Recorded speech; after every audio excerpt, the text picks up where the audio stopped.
తలుచుకొని చంద్రుడు గ్రహణంగా మారిన సంగతి తెలుసుకొని జనం బాధ కన్నీటి గాథకు ముగింపు వాక్యం చెప్పాలనుకొని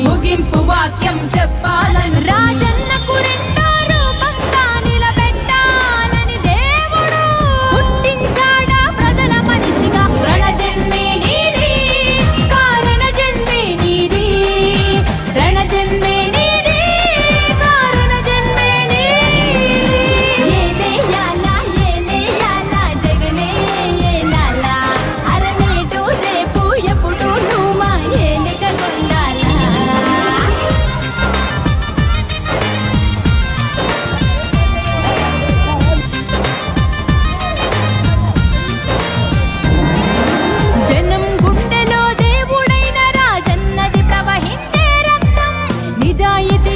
జనం నేతలను గౌరవించే నీ వ్యక్తిత్వం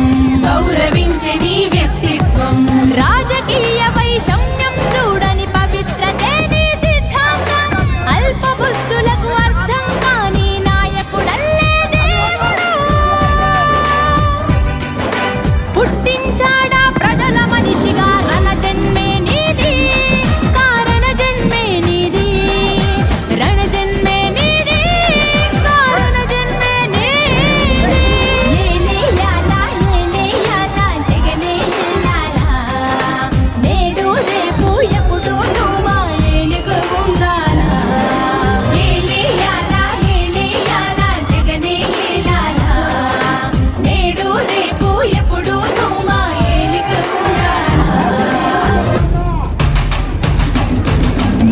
తప్పని గుణమొకటేనా కులమని అంటావు, మమతా సమతా మానవతేనా మతమని అంటావు.